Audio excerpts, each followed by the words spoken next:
por fin Internet me permitió entrar. ¿Cómo se encuentran? Buenos días. Bueno, por acá les habla Luis Belloso, soy la persona encargada de estar estas 5 semanas con ustedes.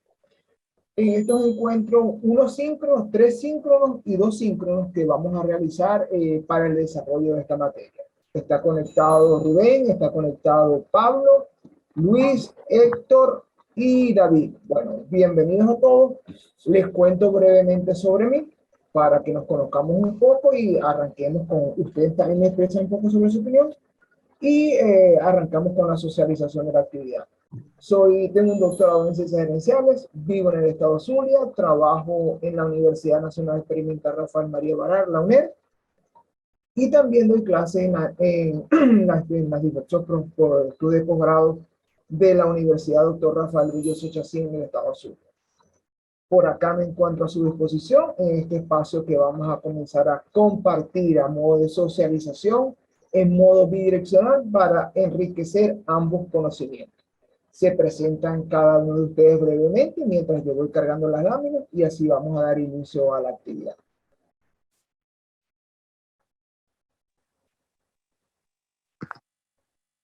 Buenos días. ¿Me escucho? Escuchamos.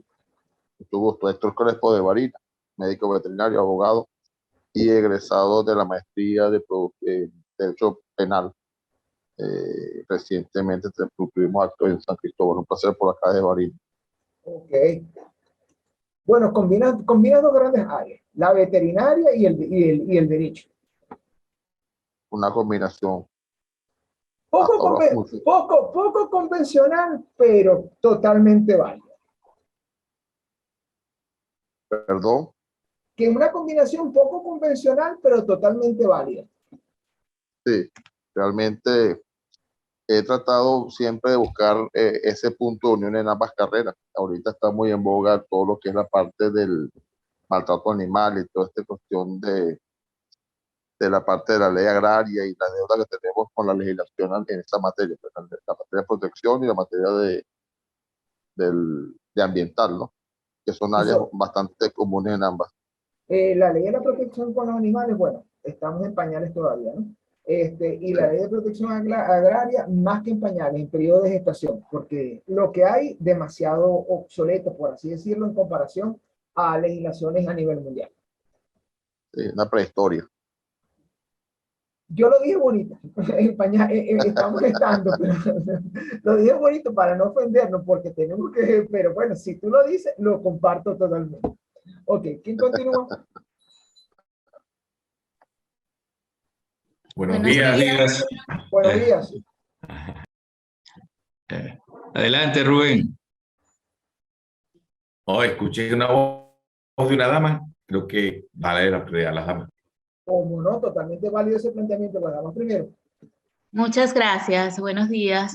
Mi nombre es Nerimir Mendoza, abogado, también recién graduada del Magíster de Derecho Procesal Penal en el IESIP. Acá estoy junto a mi esposo, disfrutando pues de este momento que Dios nos permite conocer mucho más e interactuar con todos ustedes, los compañeros de estudio, y con usted, profesor. A continuación, mi esposo. Buenos días, mi nombre es Luis Osuna. Soy también egresado de la maestría de Derecho Procesal Penal, ingeniero químico, y tengo una maestría en ingeniería de producción de petróleo también. Perfecto. Bueno, un consejo que yo les voy a dar a ustedes, ¿no? Que estamos iniciando hoy. ¿Qué semestre es en su doctorado? ¿Primero, segundo, tercero? Nosotros nos estamos integrando, en el cronograma está como el segundo semestre. Okay. Sin embargo, el grupo de Varina nos estamos integrando de manera tardía porque ya el doctorado había iniciado y vamos a tratar de nivelarnos con todo el resto de los compañeros. Perfecto. Fíjense que la finalidad de que nosotros desarrollemos estudios doctorales es la investigación. Entonces, como tal, tenemos que partir del punto de vista que desarrollar estudios doctorales es fomentar el desarrollo del hábito de la lectura la lectura y la investigación. Es un match que nunca lo vamos a poder detener. Y producto de esa investigación, nosotros tenemos que estar en constante desarrollo de artículos científicos, participar en ponencias, participar en jornadas académicas, en eventos de investigación, escribir para revistas. Entonces, es un trabajo fuerte que tenemos. Lo digo yo desde esta perspectiva porque una vez que, como decimos en los zulianos, una vez que le agarramos el gustico, siempre vamos por más, vamos por más, vamos por más. Entonces, es una actividad que tenemos que darnos a la tarea de realizar, de fomentar y de incluir a los demás. Si vemos que hay un compañero que está rezagado, lo vamos incluyendo, lo vamos anexando, le vamos explicando, le vamos diciendo qué hacer, cómo ha sido mi técnica o cuál ha sido la técnica que yo he empleado para que se nos haga más fácil esa actividad de desarrollar y producir artículos científicos, porque es una de las formas más efectivas de obtener visibilidad. Cuando digo obtener visibilidad es que la comunidad científica vea que hay un profesional que está en formación doctoral o ya tiene la formación concluida y está en proceso de investigación constante, porque es lo que nos va a mantener activos en esta comunidad del conocimiento. ¿Cómo vamos a desarrollar la materia? Tenemos 5 clases, 3 clases síncronas y 2 clases asíncronas. El día de hoy vamos a tener la primera clase síncrona. Yo les voy a pasar, esto va a estar colgado en el aula virtual. De todas formas, a través del grupo, yo les solicito su correo electrónico, se lo hago llegar, porque me gusta siempre tener ese trato directo con los participantes, porque nos pone cara a cara y esa interacción nos abre más caminos, nos abre puertas. Adicional a eso, ok, para la evaluación tenemos producción de papers, tenemos generación de análisis y tenemos la actividad final que va a ser un artículo científico de carácter documental. ¿Por qué de carácter documental? Porque primero tenemos poco tiempo, tenemos apenas son 5 sesiones y tenemos que ir desarrollando y puliendo la idea de ese artículo desde hoy para que no nos agarre el tiempo y no culminemos exitosamente la actividad. De la cantidad de participantes que tenemos, ya vamos a ver, 1, 2, 3, 4, 1, 2, 3, 4, 5. Tenemos 6 porque hay un matrimonio que está conectado en grupo, ¿verdad? Que es Luis Osuna y Nerimir Mendoza. Ok. Correcto. 6 participantes. Entonces, yo los invito a que ustedes desarrollen esa asociación, hagan esos artículos en pareja. Por ejemplo, ya sabemos que Luis y Nerimir van a ir juntos, ellos no los quita nadie. Entonces, los otros 4 participantes formen su pareja. Ahora, si ustedes me dicen, profesor, nosotros ya venimos acostumbrando y hay un equipo conformado de 3 personas, totalmente válido, porque regularmente en las jornadas científicas siempre nos aceptan hasta máximo 3 participantes. Y la idea es que este artículo que ustedes van a construir como actividad final en la materia sea posteriormente socializado en alguna jornada científica, lo puedan ustedes someter a proceso de arbitraje en la revista de la institución o en cualquier otra revista del ámbito universitario. Por ahora, ese es el plan A que yo les tengo para que desarrollemos la asignatura, socialicemos las clases y procedamos a las evaluaciones. De hecho, cuando ustedes me van a escribir, por favor, por el grupo, su correo electrónico y yo les hago llegar toda la información al correo electrónico, pero también va a estar colgada en el aula virtual. ¿Estamos claros? Perfecto.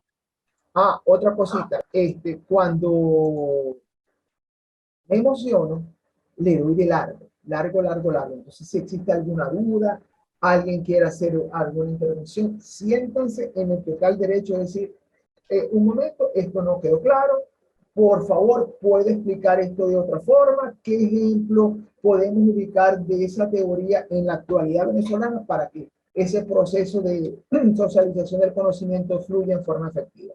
¿La presentación la logran ver? Sí, doctor. ¿Cómo está? Perfecto. Entonces, estamos en el doctorado de Derecho y Relaciones Internacionales. El seminario, la materia que estamos desarrollando se llama Globalización e Integración de Mercados. Vemos dos elementos clave en el acontecer diario y en nuestro día a día, que es la globalización y la integración de mercados, dos elementos fundamentales en el desarrollo de toda sociedad, en el desarrollo de todo Estado y en el desarrollo de la institución. Vamos entonces a corroborar el objetivo final el objetivo que tiene la unidad, la asignatura como tal. Su objetivo terminal es analizar los procesos de globalización, mundialización e integración de mercados, así como sus impactos en la dimensión social, tales procesos de negociación internacional de tecnología, productos o servicios y asesoría de cualquier entidad, en lo concerniente a la inserción de las organizaciones en los mercados globales, bajo la perspectiva del aseguramiento de la ventaja competitiva en un ámbito mundial. Y hay tres palabras claves que están subrayadas o negritas: globalización, mundialización e integración de mercados, aparte de mercados globales. Para que nosotros logremos cumplir este objetivo, vamos a ver 4 unidades. La primera unidad, que la vamos a ver el día de hoy, que se llama globalización e integración de mercados. La segunda unidad, que se llama integración de los mercados internacionales, que es totalmente asíncrona y esa les va a quedar a ustedes para su desarrollo. La tercera unidad, que se llama las principales organizaciones económicas multilaterales, y es síncrona, la vamos a tener en estos encuentros. La cuarta unidad, totalmente asíncrona para el desarrollo de ustedes como participantes, que se llama los retos del sistema multilateral del comercio. Y la quinta unidad, la quinta sesión, que es totalmente síncrona, vamos a socializar los artículos que nosotros hemos construido. Repito, son artículos de corte documental donde tenemos un título, una introducción, un resumen, el resumen lo traducimos al inglés, que va a ser el abstract. Tenemos una introducción, dependiendo si alguno lo va a desarrollar desde la perspectiva cualitativa, lo puede llamar indagación inicial. Tenemos un abordaje teórico que si puede ser un marco teórico o cambiarle el nombre de la perspectiva cualitativa y llamarlo acercamiento a la teoría, y un aspecto metodológico, y finalmente unas reflexiones finales más las respectivas referencias utilizadas. Les voy a enviar también las normas APA, las últimas APA 7 del 2020 para que las tengan como guía. Finalmente nos vamos a nutrir todos de lo que es la generación de artículos y la socialización del contenido de esos artículos.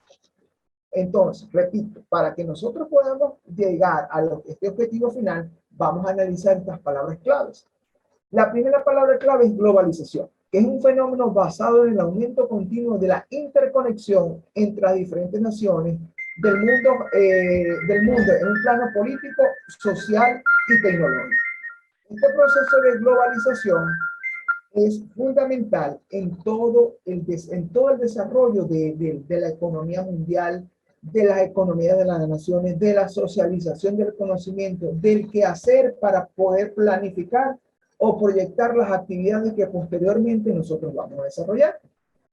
En forma paralela a la globalización se desarrolla la mundialización, que es una tendencia en la cual los países, las naciones, los estados buscan integrarse y complementarse. Fíjense que ya no estamos viendo solamente una integración, sino que aunado a esa integración hay una complementación, impulsados por el progreso tecnológico, las políticas de inversión y las reformas para el desarrollo del libre comercio. Allí comenzamos entonces con esas relaciones internacionales.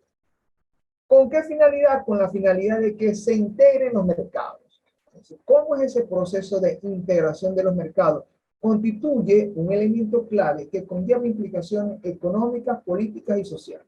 Económicas porque hay intercambio de bienes y servicios. Políticas porque se deben desarrollar políticas de Estado a través de las diversas legislaciones para que estas transacciones se puedan ejecutar, y sociales por la interacción que se da entre las diferentes partes que están recurriendo a esa integración.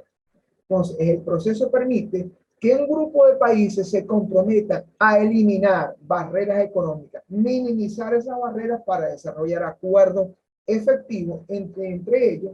¿Con qué finalidad? Con el objeto de disponer de un gran mercado, es decir, ampliar ese mercado y que con ese mercado entonces se pueda desarrollar de forma efectiva las interrelaciones, las conexiones, la visualización y por supuesto los acuerdos entre las naciones. Todo esto lo desarrollamos bajo la perspectiva de Mayoral 2019, quien establece estos elementos claves y claros en el desarrollo de la globalización, así como la mundialización y la integración de los mercados. Para que este proceso entonces se pueda desarrollar, hay 4 elementos claves. El primer elemento clave que es la integración, que es un proceso provocado por la mundialización con base a la globalización. Ya sabemos entonces que nos mundializamos, o sea, establecemos esas relaciones, pero con base al acontecer que vamos conociendo producto de la globalización, en el cual se hace que las fronteras nacionales se deshabiliten en función de que podamos convertirnos en ciudadanos del mundo.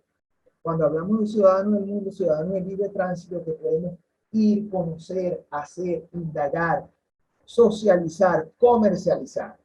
Para que estos procesos de integración se den, entonces, es necesario que esté presente el elemento economía, que es un cambio estructural en los actores y en las actividades económicas que se han cambiado radicalmente. O sea, existe un cambio constante. En este aspecto, las empresas transnacionales, en función a los estados, han modificado sus estrategias en relación a los procesos de producción y comercialización. ¿Por qué? Porque hemos tenido que adaptarnos a la globalización para poder integrarnos y desarrollar la mundialización. Para que exista entonces un comercio, se debe recurrir a elementos en un espacio global. A pesar de que en los últimos años estos avances se han detenido especialmente por la aplicación de políticas proteccionistas aplicadas a los países que representan elementos considerados como vitales para el desarrollo de las economías, es decir, los planteamientos, las políticas, las libertades de acción que exponen los países del mal llamado primer mundo, porque no estoy de acuerdo con que nos llamemos primer mundo, segundo mundo, tercer mundista. Que hay sociedades económicamente más desarrolladas que otras, sí. Que hay sociedades que a nivel de legislaciones están más desarrolladas porque tienen una amplitud, un marco más amplio que otros, sí, pero todos siempre nos orientamos a fines en común, que es maximizar la potencialidad de nuestro Estado, de nuestra sociedad. Finalmente, tenemos un elemento claro, que es la localización, que las empresas buscan localizarse donde encuentren mano de obra y factores de producción más económicos. ¿Con qué finalidad? Con reducir costos y obtener mayores beneficios. Pero no únicamente beneficios económicos, como siempre lo visualizamos a nivel de la utilidad y la rentabilidad. Esos beneficios tienen que ser revertidos en 3 elementos clave. Ya saben que los accionistas es un elemento principal a la hora de percibir esos beneficios, pero también tenemos entonces los empleados, el capital humano, el capital intelectual, que hace vida en esas organizaciones.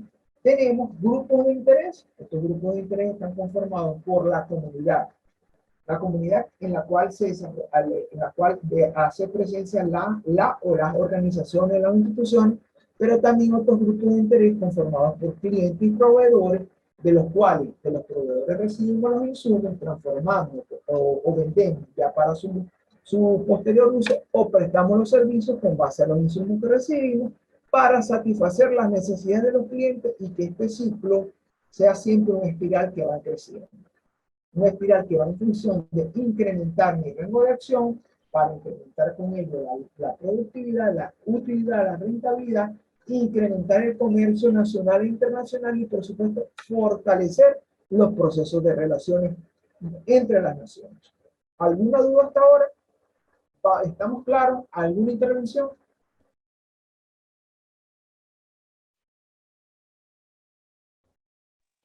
Buenos días, doctor.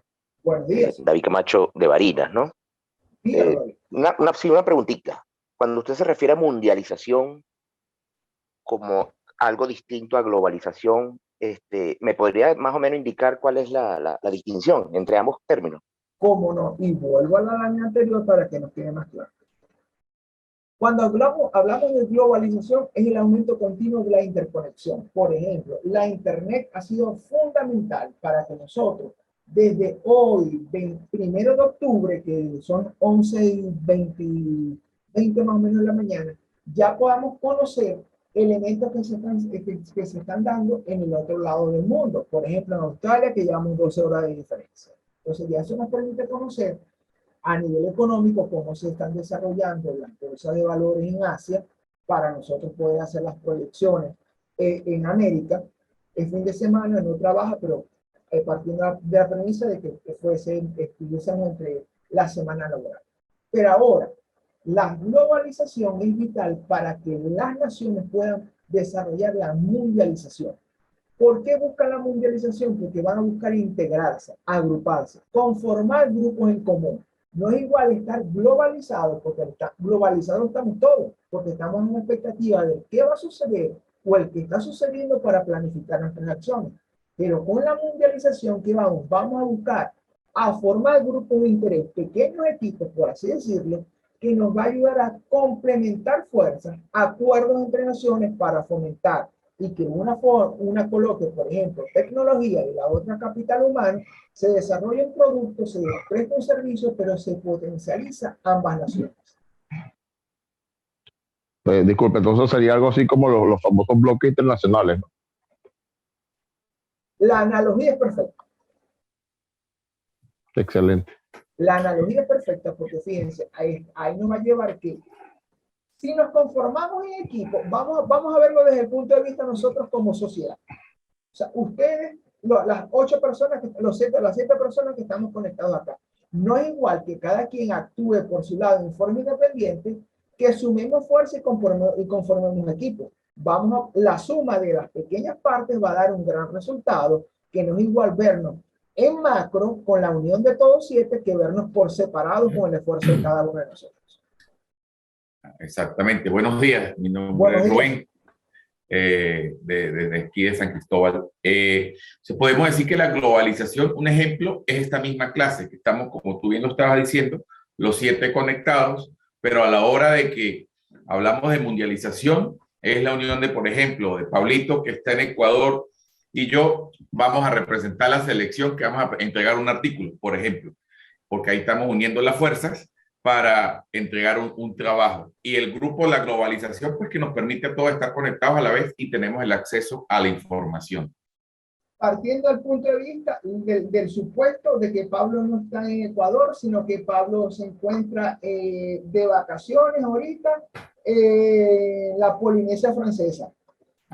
Y Pablo está por allá de lo más tranquilo de la Polinesia Francesa, nos puede estar socializando de lo que está sucediendo en la Polinesia Francesa en estos momentos, que el jefe de Estado está cambiando la legislación en función a los derechos internacionales, por dar algún tema, y lo estamos conociendo en vivo y directo. Eso es el fenómeno de la globalización, porque es el aumento continuo de interconexión. Pero ahora, el equipo que va a formar Pablo con nosotros nos va a ayudar entonces a consolidarnos a nivel de conocimiento para que podamos desarrollar la interacción y con ello la toma de decisiones en forma efectiva.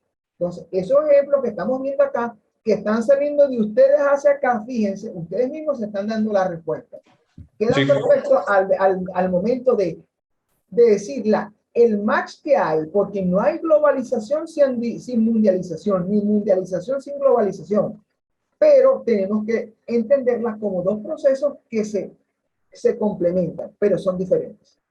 Exacto. Buenos días, doctor Luis, ¿cómo está? Le habla Pablo Mendoza desde Otavalo, Ecuador. Bueno, Pablo, ya estás sirviendo de modelo sin saber que tú estabas en Ecuador, ya serviste de modelo.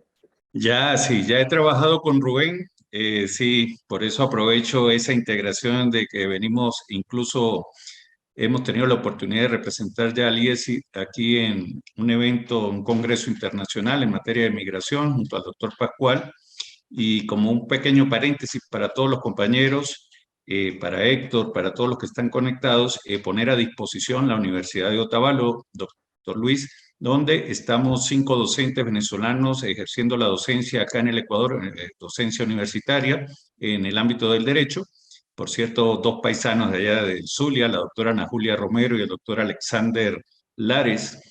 Tengo entendido que están con nosotros acá en la universidad. ¿Y por qué estoy colocando a disposición esta posibilidad para integrarnos desde la visión mundial a lo global, de poder publicar en nuestra revista acá de la universidad, cosa que ya estamos haciendo? Ya Rubén y el profesor Pascual, los tres integramos un equipo y presentamos.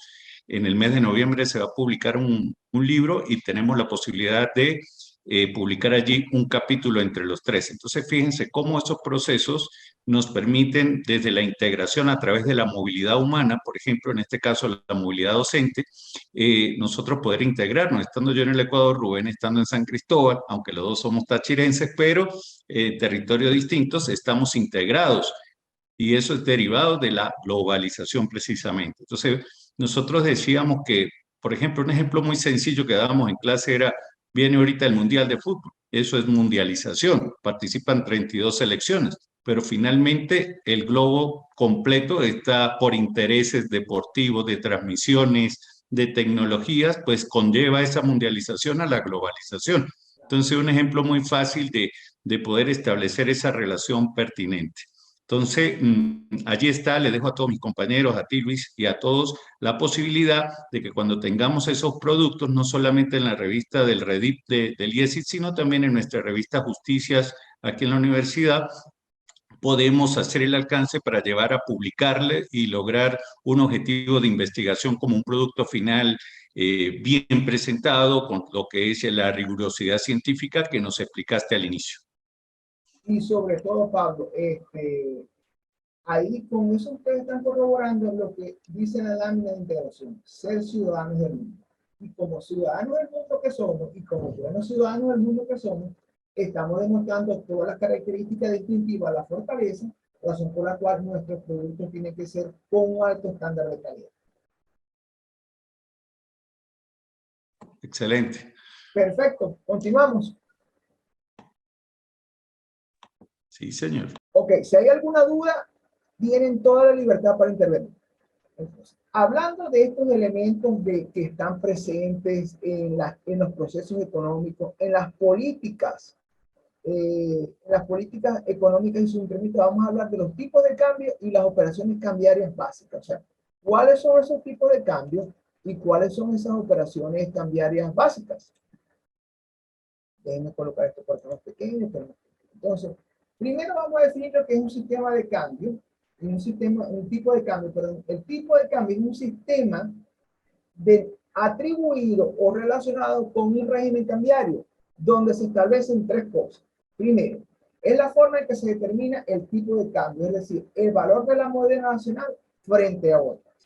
Segundo, la elección del régimen cambiario, un elemento central dentro de las decisiones de la política económica. Ya sabemos que es netamente potestad del Estado la política económica que adopta el gobierno de un determinado país. Y tercero, el sistema cambiario tiene importantes repercusiones sobre la flexibilidad del tipo de cambio y sus efectos sobre otros instrumentos de la derivada de la política económica. En los mercados de divisas se distinguen tres tipos de sistemas cambiarios. El primero, el sistema de cambio fijo, donde el precio de una moneda se fija respecto a otra, a una cesta de moneda o respecto a un metal precioso como el oro, por ejemplo, que es vital a los momentos de tener esas reservas internacionales y fijar ciertos elementos con relación a la economía. Tenemos entonces los sistemas de cambio flotantes. El precio de una moneda respecto a otra se forma por la libre relación que hay entre oferta y demanda y por lo tanto hay una flotación en la moneda, variabilidad en los precios. Y el tercero, un sistema semifijo o mixto. El precio de una moneda ve limitada su variación o su variabilidad, la libre fluctuación, estableciéndose unos límites concretos en la determinación de su valor. En Venezuela, ¿cuál de los tres poseemos?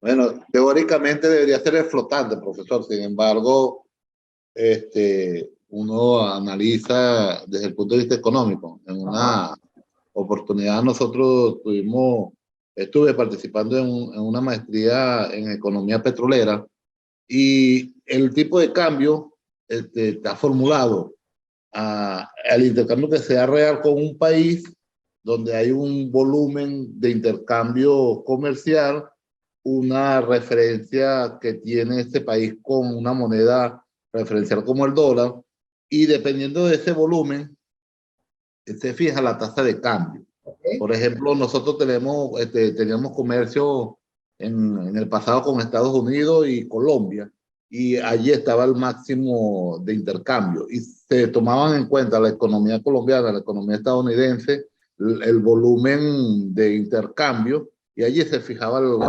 valor de El la valor, moneda. el precio de Sin la moneda. embargo, ahorita, por ejemplo, nosotros vemos cómo lo fija una página. En la página dice Dollar Today, hoy vale el dólar tanto, y lo fija sin ningún criterio económico. Entonces, teóricamente debería ser el cambio flotante, pero en la realidad no se sabe qué modelo económico sigue.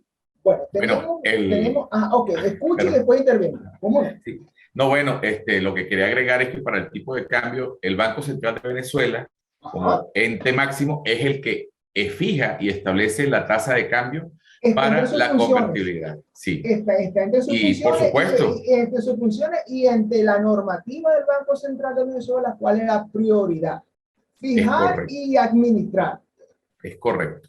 Entonces, por supuesto, como bien lo estaba diciendo nuestro compañero, que son otra serie de las implicaciones que van más allá, porque la tasa oficial, por así decirlo, que establece el Banco Central de Venezuela, que para las empresas emitir convertibilidad, porque ya también hay una resolución que permite facturar moneda extranjera de hace más de 2 años, con el convenio cambiario número 1, le indica que tú tienes que convertir la factura, si la quieres expresar en dólares, o poder ejercer una cuenta por cobrar en moneda extranjera o divisa, debes indicar, o bien sea en la factura o en una nota marginal, la tasa de cambio La tasa de oficial. cambio, Oficial, que es la la que del día que estás establece haciendo, que es la del día, del día. del día de la operación, exactamente. Eso Entonces, significa que no puedes facturar por anticipado. no. Y para cobrar, vas a saber, ok, eran los mismos $100 que hoy, 10 días después, en un proceso donde hay, digamos, algún tipo de inflación, pudiera ser más bolívares, pero a la hora de la tasa de cambio, para eso es que queda referenciado allí, que si va a pagar en moneda extranjera sea el mismo equivalente a los mismos $100. Que existe un problema, y por lo menos en las zonas fronterizas como Maracaibo, San Cristóbal o Táchira y Zulia, por decir los estados, que como bien lo dijo, lo estaba diciendo el compañero, que hay otras tasas o otras fuentes de información para que es un poco, digamos, la informal, pero es la que en la realidad se presenta la intermediación, porque el dólar oficial no lo consigue uno, sino en el banco y en pequeñas cantidades, pero a otras tasas un poco más altas sí se puede conseguir en lo que se llama mal llamado mercado paralelo, y usan como referencias el dólar Cúcuta, el dólar Today y cualquier otra serie de tasas informativas, o las que de repente en la zona donde se desarrolla la actividad el interés me permite manejarlo. Pero sí, si hablamos desde el punto de vista legal, el Banco Central es el ente que me emite. En la realidad, como bien lo está diciendo el compañero, no hay dólar caro. Un universo paralelo. Paralelo, exactamente. Tenemos un universo paralelo donde si existen organizaciones, por ejemplo, tú vas a un supermercado, aquí en el estado de Zulia, un supermercado grande, Víveres de Cándido me factura la tasa al día. Pero, por ejemplo, voy a una tienda a comprar un celular, o ni un celular, un accesorio para el celular, una carcasa, y me lo facturan, si no llevo dólares, el factor de conversión es mercado paralelo. Aunque está prohibido, aunque está penado por la ley, pero todavía nos encontramos una gran cantidad de personas, tanto naturales como jurídicas, que siguen desarrollando sus transacciones con páginas no oficiales, por aquello de que el dinero, el bolívar, pueda ser recuperado en el tiempo. Esa es la premisa de la cual se parte, que no estoy totalmente de acuerdo con ella, pero bueno, cada quien desarrolla la administración de su negocio que considere más efectiva. Les pregunto yo, en Venezuela, ¿permanecemos con control de cambio? Su criterio, su apreciación. Oficialmente no, pero lo aplican de manera indirecta al controlar la masa monetaria que está allí. Pues, Oficialmente no, pero implícitamente sí. Entonces, con estos días se presentó una discusión, una sana discusión en una socialización de una investigación de maestría, donde el participante decía que sí continuamos con control cambiario. Y uno de los jurados le decía que no había control cambiario porque eso había sido eliminado. Y el participante le dijo al jugador, o sea que yo puedo ir en estos momentos al banco y necesito $30,000, lo puedo comprar, voy a una casa de cambio y no quiero llevar los dólares en efectivo y compro cheques de viajero, voy libremente y puedo hacer negociaciones al exterior y puedo emitir un documento que me lo avale independientemente de la magnitud, como era anteriormente. El jugador le dijo, bueno, en ese sentido no, entonces estamos parcialmente controlados. Porque implícitamente, o sea, no lo hay, teóricamente no deberíamos, porque uno va a la banca y puede adquirir. De hecho, compré estos días 140 por la banca, Banco Plaza, me resultó perfecto. Pero ahora, la oferta es limitada porque Banco Plaza ese día recibió $2,500 un día jueves para liquidarlo a todos los ofertantes y nos dio la base. Quiere decir que seguimos implícitos en el control. Es mi planteamiento y me lo está corroborando un compañero, ¿no? Los demás compañeros, ¿qué opinan? Es que incluso para las operaciones internacionales, cuando teníamos el sistema del famoso dólar Cadivi, Ajá. quedaron muchas empresas endeudadas con el mercado internacional porque el sistema nos daban una que llamaban una ADD, autorización para adquisición de divisas, okay, y que eso era como una carta compromiso en donde el gobierno, compromiso que exactamente, el gobierno hacía el rol de esa carta compromiso. Se comprometía el gobierno venezolano con el proveedor en el extranjero. ¿Y qué pasó posteriormente? Esas autorizaciones para adquisición de divisas se anularon, quedaron bloqueadas, no liquidaron, por así decirlo, y las empresas nacionales quedaron comprometidas, obligadas con las empresas en el extranjero, porque tenían que pagar dólares, no tenían porque eran bolívares para pagar y no tenían cómo convertir. Y en ese momento, que todavía no había una política cambiaria como ahorita, un poco más libre, el precio del dólar que llamamos el paralelo era más del doble y las empresas se descapitalizaron más de un 50% o hasta más, producto de que ese poder adquisitivo de las 5 o 10 computadoras que traje, cuando el momento iba a reponer lo que llamamos reposición de inventario, no fueron capaces ni para comprar una o dos. Y quedaron a la fecha todavía con compromisos internacionales que no se han podido saldar. El gobierno nacional ha hecho caso omiso a eso, pero las empresas todavía tienen esas obligaciones. Muchas se liquidaron y se cerraron aquí en Venezuela, pero los accionistas tienen problemas internacionales y tienen la obligación. Exactamente. Tienen la obligación y tienen la X en el elemento crediticio. Exactamente. Entonces, fíjense, pero te faltó un elemento clave en todo eso. Muchas empresas y personas naturales que recurren a esa liquidación de la divisa a través de esa carta compromiso, los fondos fueron retenidos. Entonces, estamos hablando de que te quedaste con la obligación y sin fondos.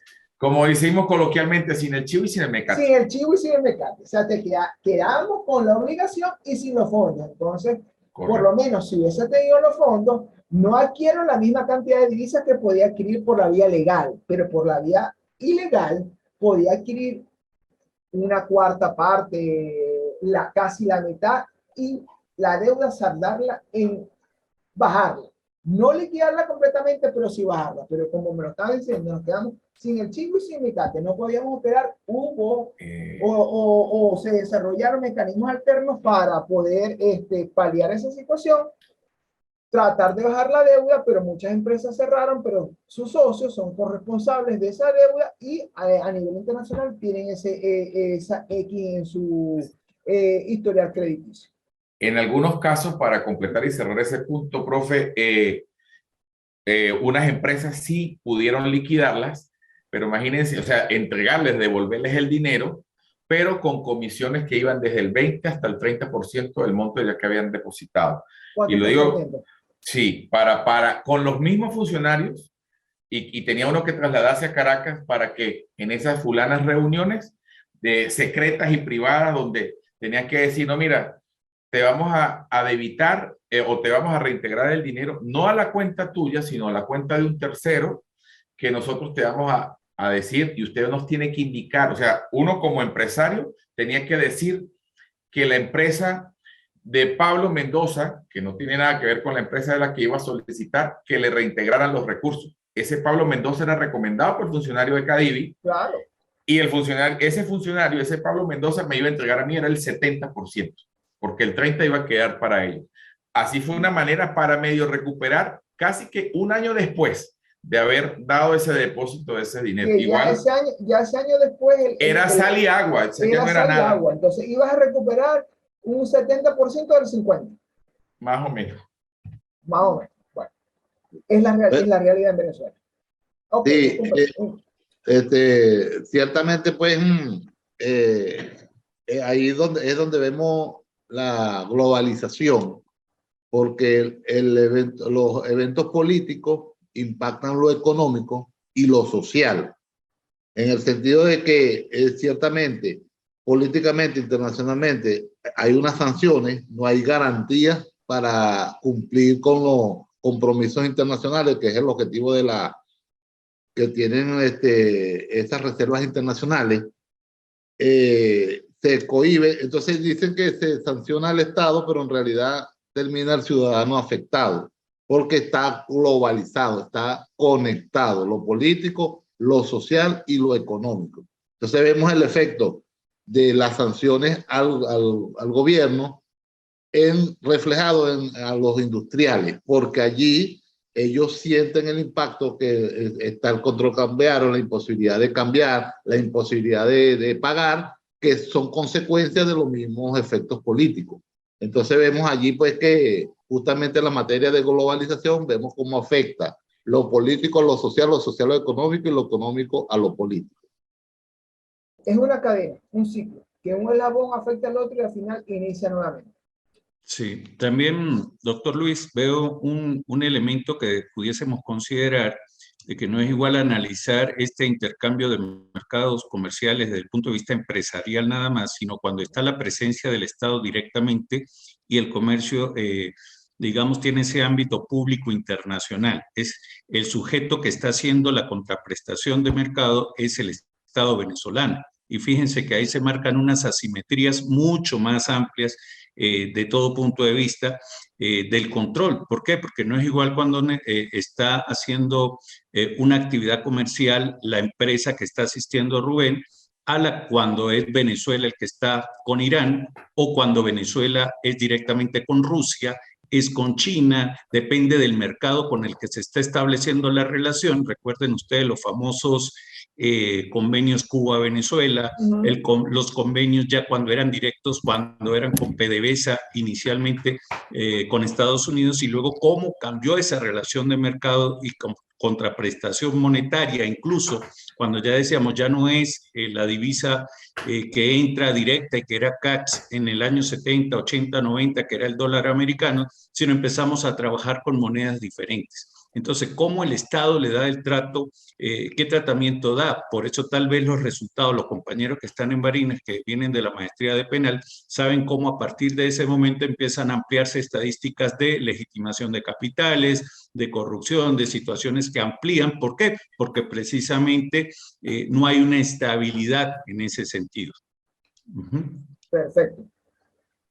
Entonces, entramos para seguir hilando el contenido material, vamos a ir hilando a una palabra clave, una frase clave, un elemento clave: mercado de divisas.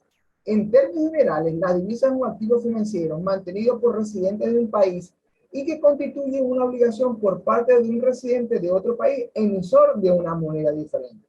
Las divisas están representadas por una variedad de instrumentos de crédito, entre los cuales se encuentran billetes de libre circulación, moneda metálica en moneda extranjera, cheque de viajero, depósito bancario, letras de cambio internacionales girados en contra residente extranjero o cualquier otro derecho altamente líquido que se mantiene en contra de un residente del exterior. Es decir, conseguimos o nos encontramos con un conjunto de opciones o mecanismos de pago de transacciones internacionales asociados con la divisa. En los actuales momentos en Venezuela solamente nos encontramos entonces con billetes, papel moneda, el único acceso a divisas que tenemos. Para que entonces se pueda generar todo este proceso en los tipos de cambio, se tiene que expresar ciertos elementos y estos elementos van al sistema cambiario. Entonces, el precio de una divisa expresado en términos de otra y se determina mediante la interacción de los compradores y vendedores de divisas en el respectivo mercado, asumiendo que no existen fuerzas exógenas que interfieran y que impongan restricciones de ese valor. Ya vemos que acá no podemos decir que aplica totalmente, porque sí tenemos fuerzas externas que aplican e imponen ese valor. En economías sanas no existen esas fuerzas internas, no intervienen, no nos encontramos con elementos externos que van a afectar el valor final de la moneda. Sí, permítame, profesor. ¿Cómo no? Es que ahorita con la globalización también estamos viendo la existencia de las criptomonedas. Ajá. Y de alguna manera han intervenido bastante, porque inclusive he escuchado de algunos empresarios que el mismo gobierno le paga en criptomonedas, ya sea en Bitcoin o otra moneda parecida. En Petro. En Petro. No, o sea, en Petro teóricamente, pero cuando tú vas al comercio internacional, el Petro no se va a mover como el Bitcoin. Y hay empresarios que me han dicho, me han comentado que le pagaron en Bitcoin. Ok, por ejemplo, el empresario fue y hizo una transacción aquí mismo, en Aruba. Entonces, en Aruba le cancelaron con una moneda en Bitcoin. Totalmente válido. Pero en Venezuela ya sabemos que tenemos la criptomoneda del país, el Petro. Y como tal, también tiene, a pesar de haber sido promocionada, de ser un instrumento de pago, porque hay tiendas donde tú puedes ir y cancelar, tiendas no, espacios comerciales donde tú puedes ir y cancelar con Petro, vemos que la aceptación no ha sido tan efectiva. Solamente está siendo efectivo el Petro. ¿Cuándo se mueve el Petro? Cuando se necesita entonces hacer algún trámite para un pasaporte. Ahí vemos entonces que las personas naturales comenzamos a movernos, buscar Petro para poder cancelar el valor del pasaporte como una de las opciones de pago.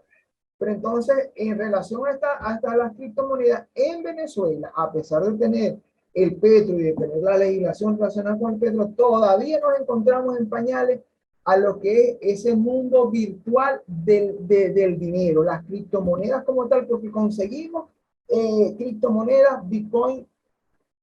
Bueno, hay cualquier cantidad. Tendríamos que sentarnos con, como decimos acá en el Zulia, con una buena taza de café, cada uno a hablar de las ventajas y desventajas de cada uno de ellos. La principal ventaja que yo le veo a todas es la solidez con la cual se realizan los procesos de intercambio y comercialización. La desventaja, las restricciones legales de cada una de las economías. La principal desventaja que yo le veo. Pero de que son ventajosas, de que organismos internacionales, estados, instituciones, sociedad en general, la aplican. De hecho, fíjense, los jovencitos de ahora se la mantienen en juegos y esos juegos los pagan a través de criptomonedas. Juegos internacionales que tienen que buscar entonces una persona que les ayude a poder liquidar el valor del juego, pero también que les ayude a transformar el valor del juego. Entonces, son elementos que vale la pena sentarse a estudiarlos para poder socializarlos con propiedad.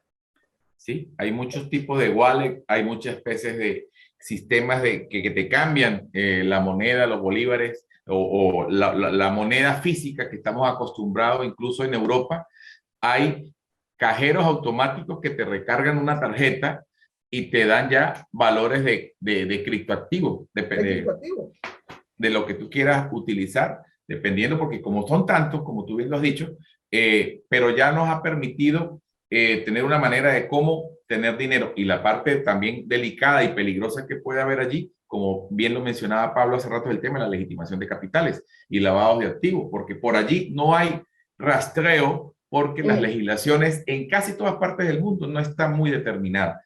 En Estados Unidos todavía se rechaza a manejar formalmente, pero intrínsecamente lo está pasando, y tienen un poder económico tan fuerte, el poder de los criptoactivos, el Bitcoin o cualquier otro, de que, por ejemplo, cuando decidieron en una operación internacional financiera de no aceptar criptoactivos, el sistema financiero mundial tuvo una repercusión bastante significativa con el tema en la empresa Tesla, que dijo, no voy a recibir criptoactivos, por ejemplo, y tuvo su impacto bastante fuerte en la economía mundial.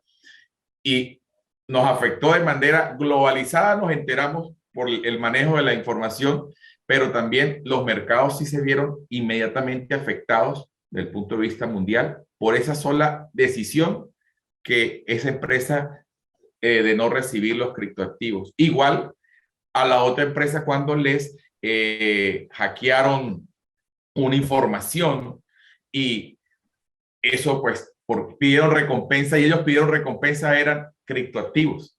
Querían, porque era manera de tener gran cantidad de dinero difícil de rastrear.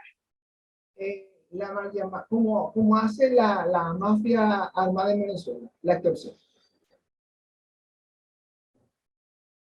Ok, vemos entonces que este proceso de la determinación de las políticas económicas y de su instrumento se encuentra en un elemento clave con el cual nosotros vivimos y padecemos constantemente, es la inflación. Que la inflación entonces la conocemos como aumento generalizado en los precios de los bienes o servicios de una economía durante un periodo de tiempo. Para que esta inflación se esté transformando en un constante dolor de cabeza para los estados, pero también para la sociedad, se obedece a diversas causas, entre las cuales está la excesiva demanda de un determinado bien o de un determinado servicio, incremento en los costos de producción, producto de qué? El aumento de los costos de los precios internacionales. La inflación autoconstruida, también como se conoce en los momentos, y una inflación inducida, y el aumento en la base o en la masa monetaria, la circulación del efectivo, la circulación del dinero cuando es alto. ¿Qué conlleva entonces esta consecuencia de la inflación? La depreciación de la moneda, o sea, la pérdida del valor del dinero, la pérdida entonces del poder adquisitivo, el aumento de la competitividad de la moneda, los préstamos se reducen de su valor real, o sea, como los dijo, que creo que fue Pablo hace rato, sal y agua, los beneficios para los deudores y perjuicios para los acreedores, y el incremento en los costos de financiación. ¿Qué elementos tenemos que tener presente que se deriva de estos procesos inflacionarios? La deflación. La deflación entonces la conocemos como la disminución de la inflación, pero es porque hay un estancamiento de ella. Hay estancamiento, pero no tenemos los suficientes recursos para poder recurrir a esos bienes o servicios. La inflación está estancada, pero no contamos con los recursos. O sea, la situación es grave. Cuando estamos en una inflación moderada o cuando estamos en una inflación galopante, y finalmente la hiperinflación, ya cuando los dígitos con los cuales se mide la inflación pasan de 3. O sea, llegamos al 100%, señores, ya no nos encontramos, pasamos de una inflación moderada a una inflación galopante y nos encontramos en un proceso de hiperinflación. En Venezuela nos encontramos con elementos claves en el proceso inflacionario. La definimos dentro del mercado venezolano como el incremento de los precios que se produce tanto en los bienes y servicios por un periodo determinado, pero también como la depreciación del valor del dinero, o sea, la pérdida del valor de ese bien. ¿Cómo la medimos? La medimos con relación o se le ayuda a su cálculo de determinación el índice de precios al consumidor, que posee una repercusión directa en las políticas salariales de la organización, en la fijación de los contratos de alquiler y en otros conceptos que regularmente la medición de la venta de terreno, la venta de activos, que están directamente relacionados con el índice de precios al consumidor. ¿Qué nos está causando en nuestro país, en nuestro límite geográfico, la inflación? Fíjate, primero tenemos entonces la inflación por consumo, que es cuando la demanda crece rápidamente, más que la oferta, entonces el sector productivo no puede adaptarse y los precios suben.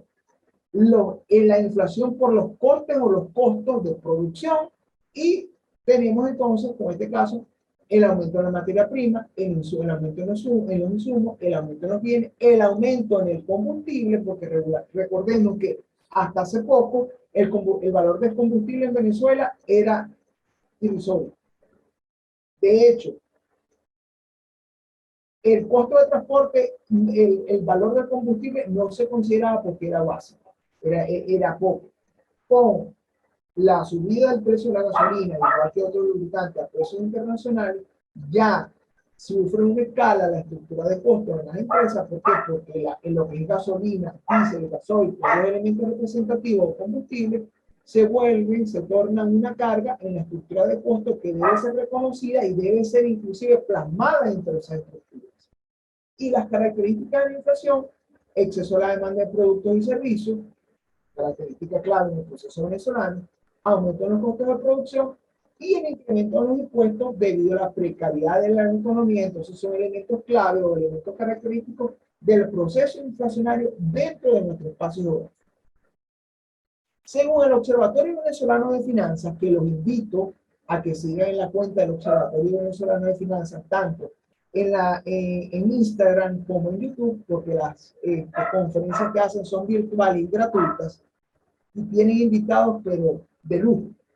En la publicación, la más reciente, para el mes de agosto, porque septiembre apenas terminó ayer y todavía está en proceso de construcción de las estadísticas, señala que la inflación del mes de agosto se ubicó en el 17.3%, en la variación de los precios más alta en los últimos 12 meses. O sea, que agosto fue representativo en los últimos 12 meses con el valor más alto, acelerando la inflación interanual a 153% y una acumulada en lo que va de año de 90%.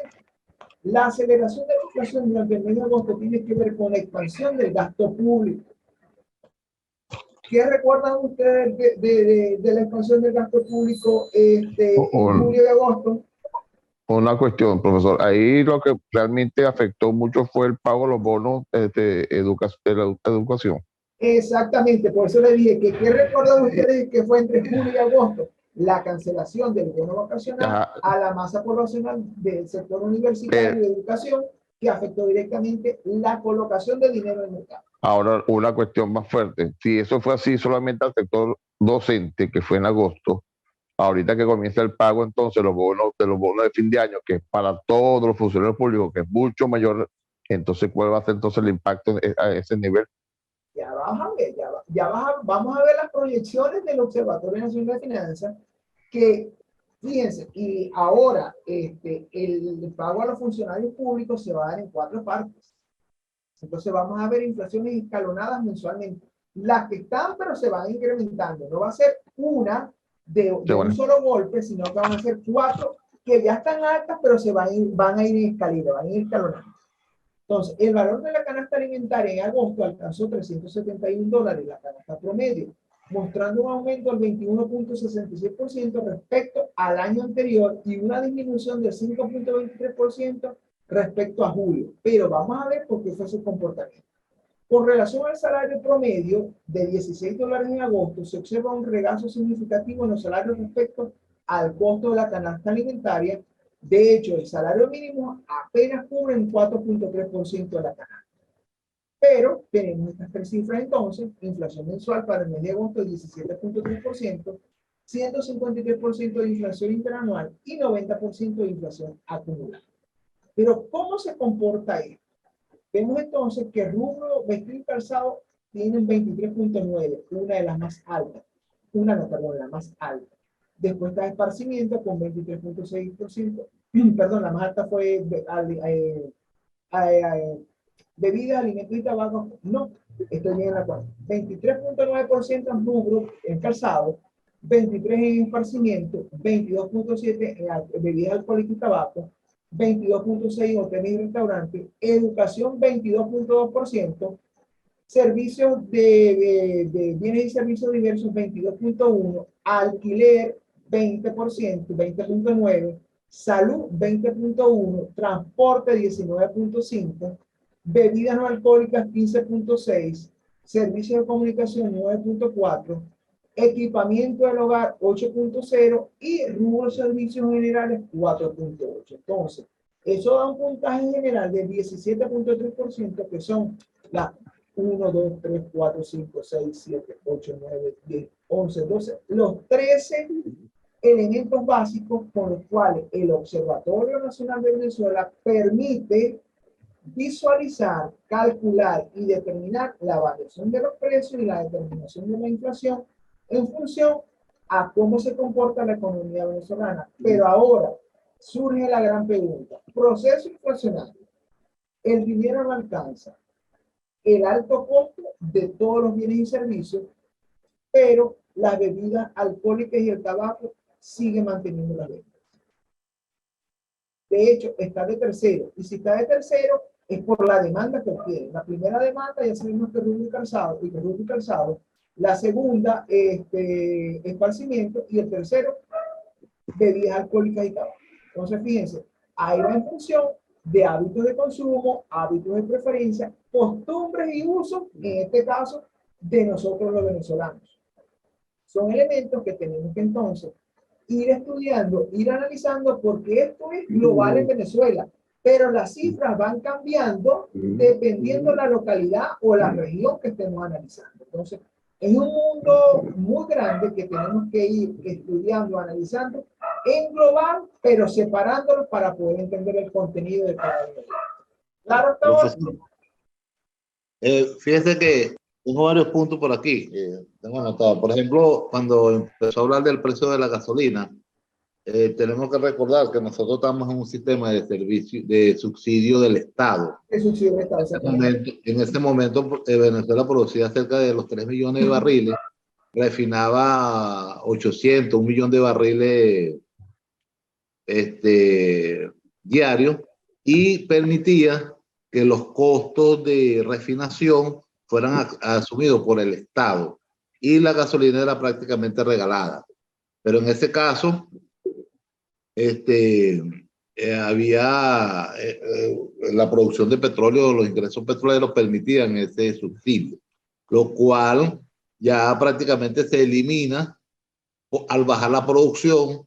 Ahorita Venezuela produce cercano de los 400.000 o menos. O sea que el efecto es bastante significativo. Muy significativo. Lo cual no permite este subsidio directo al combustible. Y por otro lado, ya hablando de la inflación, esa cifra, uno que anda de a pie, nosotros vemos que la inflación como que no se corresponde, porque por ejemplo, nosotros recordamos que la harina pan costaba $1 en enero y ahorita cuesta 1,8. No estamos hablando de 80%. Y así casi todos los rubros en el área de alimentación.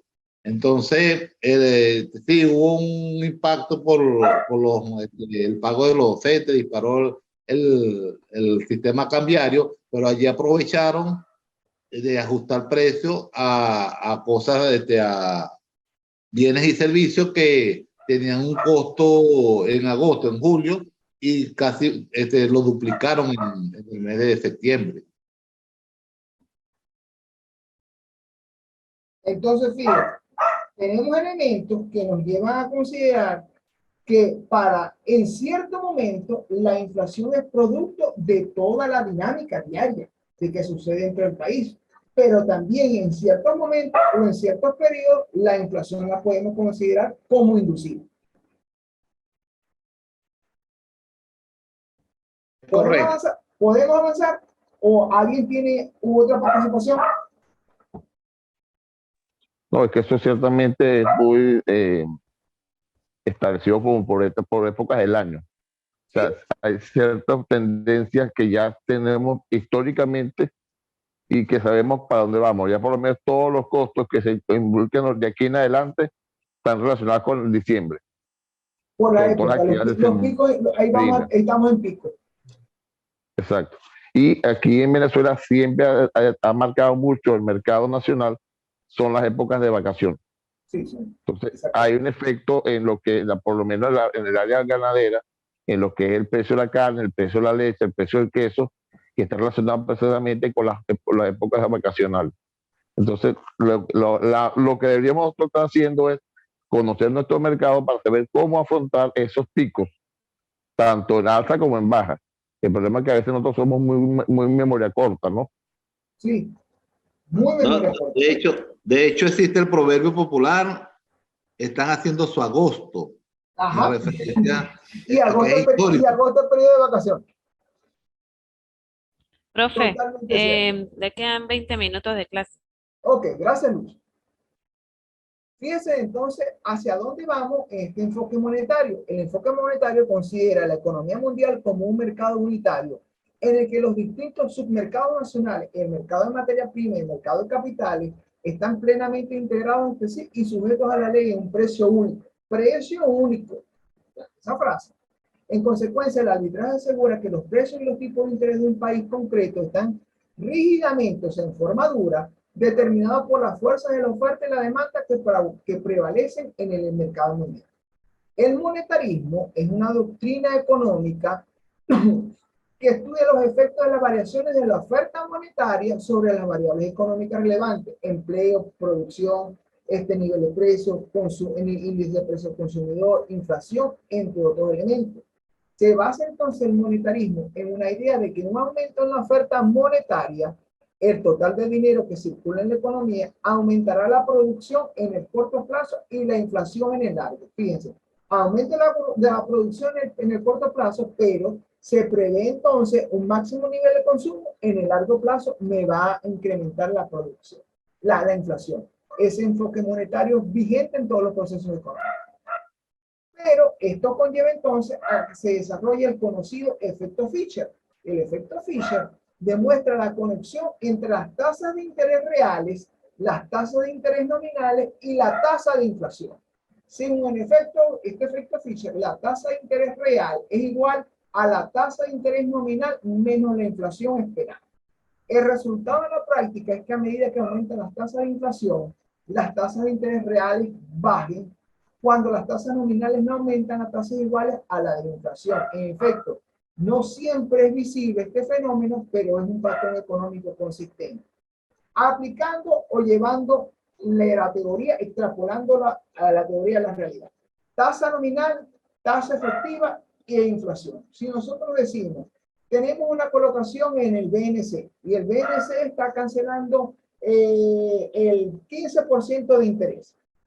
Pero para que nosotros tengamos ese 15% de interés, tenemos que mantener el dinero los 30 días del mes.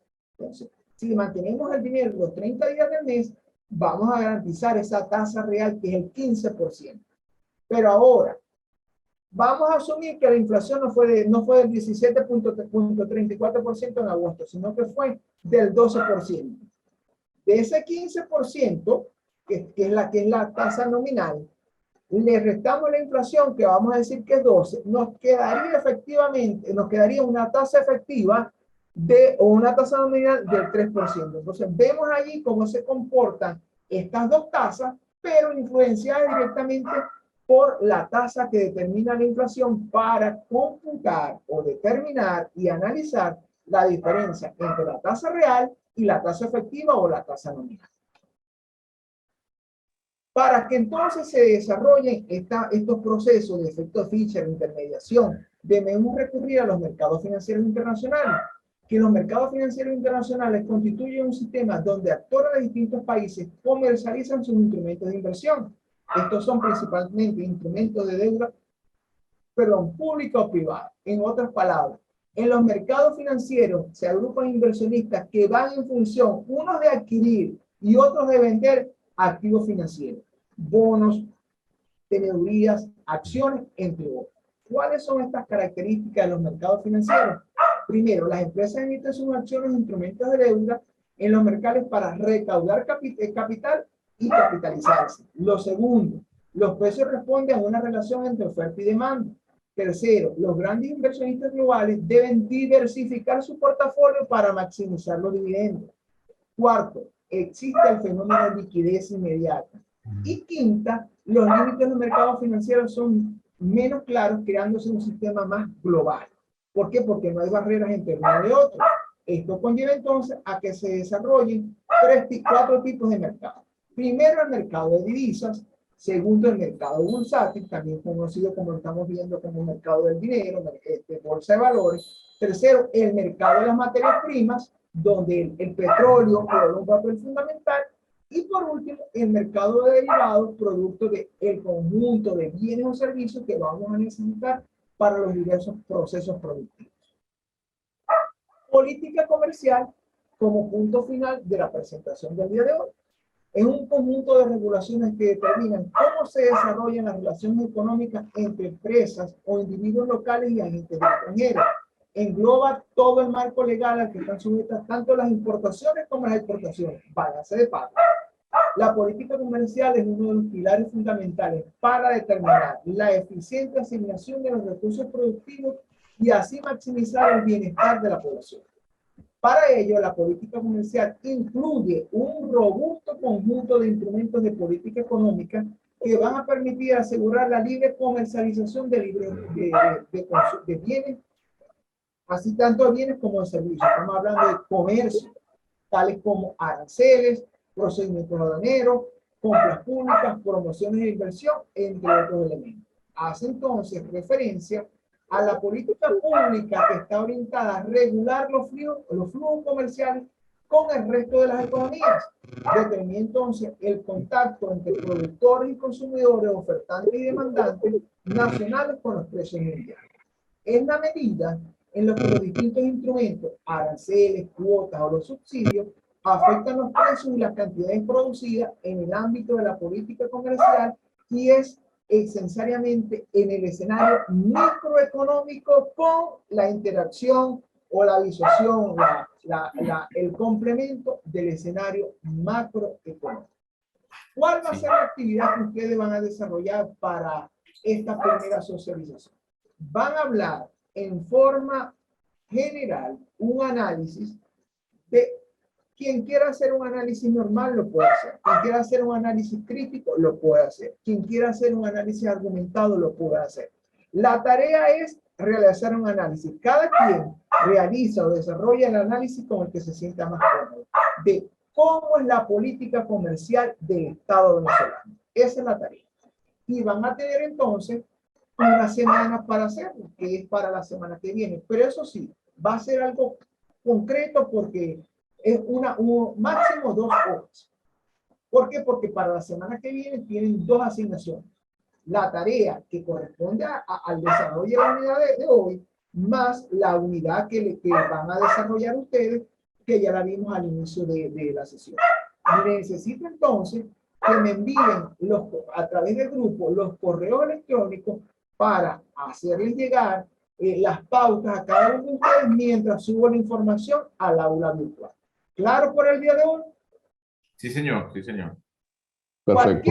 Cualquier duda, ustedes escriban que lo máximo que pueda suceder es que no le responden en el momento, sino que me tarde 30 segundos, 30 minutos o algo para responder. Si me quieren escribir por el grupo, pueden escribir por el grupo. Si quieren escribir en privado, pueden escribir en privado, por eso no hay ningún problema. Todo muy claro, doctor Luis. Muchísimas gracias. Perfecto. Excelente. Muchas gracias a ustedes por su participación y por acá estamos para integrar esta nueva sociedad del conocimiento y que juntos podamos fortalecernos en equipo. Muchas Excelente. gracias, profe. Bueno, feliz fin de semana. Igualmente. Vale. Hasta luego, muchachos. Un Hasta placer. luego. Feliz semana. Igualmente. Gracias Tomamos por el Feliz día apoyo. para todos, Feliz día, compañeros. feliz Hasta día, luego, fin de feliz semana. día. Feliz día. Luz, gracias por el apoyo.